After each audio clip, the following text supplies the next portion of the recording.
So as I mentioned in the previous video, flexibility assessment that's recommended by ACSM is a range of motion assessment. And this is what's typically used in a clinical setting anyway, because it's going to be more accurate. So you would get a goniometer, which is what's pictured in this left image. This is an analog, I guess, goniometer. So you would read where the line hits on this graph to figure out how many degrees of flexion or extension or whatever movement you're measuring the person displays. They do make digital goniometers, so instead of this graph here in the middle, there will be a digital display that would show the amount of angles, which can be helpful. But they're going to be a little bit more expensive. You can also use some cell phone apps. So there have been studies that have shown the accuracy of some of these apps, and you would and that's where this image came from. So you would put your cell phone against one side of the joint, and I assume there are instructions within the app to tell you where to place your cell phone to make sure you're measuring it correctly, and then your cell phone reads the position. Your cell phone already has a goniometer inside of it to measure global and relative position, so the app uses that technology and exploits it. The traditional assessment of flexibility that is included in most test protocols is a sit and reach test. There's several different versions of it, which is one of the criticisms of the sit and reach. It's hard to compare values across tests when we do it so many different ways, and because there's so many different ways, most people do them inaccurately because they get mixed up. So the YMCA test looks a little bit like this picture on the top right. You would use one of these official boxes. The feet are placed against the box, and you reach forward and push the marker across the top plate, and that measures the distance that you are able to reach. Common mistakes on this is that they raise their knees up, their feet aren't completely flat, or they bend in their trunk instead of at their waist. And so that may be one of the reasons why people are having trouble associating sit and reach with hamstring flexibility, because it's often done incorrectly.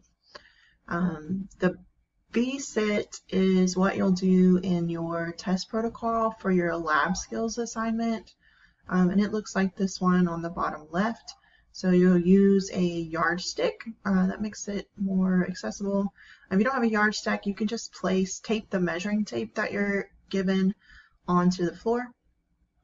And it gives you a specific place. I believe it's like 9 or 13. So make sure you check the instructions that you would want to line that ruler up with the heels of your feet, and then you reach forward and mark where your fingertips land. So that's the V-sit test. On the bottom right is the back saver example, and this is where it works more like the YMCA test. It's kind of a fancy box. I've never seen one like that before, actually. But you would just put one foot forward and go ahead and bend that left leg. It's easier on your hamstrings if your hamstrings are tight, so you just measure flexibility that way. It can also be better for somebody that has a disorder like cerebral palsy, where they're going to have spasticity on one side or the other, and so that would be a way to modify the test. Another common one is a back scratch or Apley test, and that is where you reach up over one shoulder and under the other and try to touch your fingers together behind your back. If you touch your fingers, you pass. If you can't touch your fingers, you measure the distance between them. So obviously you can't do that on yourself if you have to measure. The modified Apley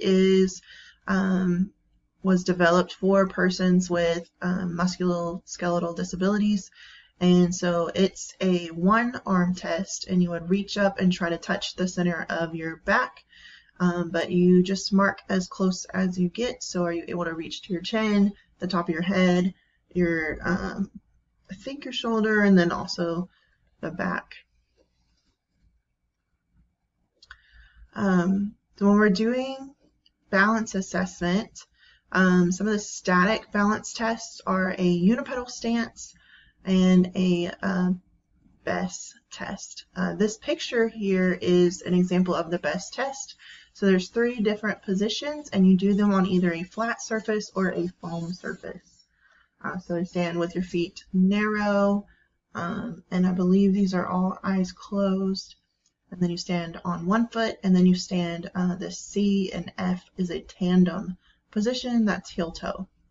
So you're just increasingly making your base of support more narrow, and then you're changing the stability of the surface. It's one of those tests where if you don't get past the first position, you don't move on to the second, and so you just write down as far as they're able to get. A unipedal stance is like it stands, you just stand on one foot and count how long they are. Some of them will have up to 30 seconds, some of them up to 60, some of them forever. And they all have different instructions, so make sure whatever instructions that you're following, that you use the norms that are associated with that specific protocol. Some more dynamic balance tests include a functional reach test, which is pictured on the bottom left.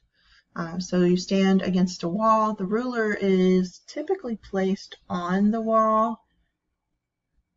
They have it on a stand here, I guess, for the purposes of this picture.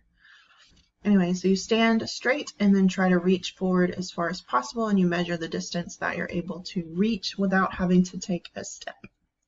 I actually had the advantage of being part of a pilot study for a research study on older adults and the step and reach when I was doing my master's program in Columbia, and Dr. Krasinski, I believe Kaminsky, said that most older adults will fall because they're afraid of falling, and their strategy for preventing falling is to not step.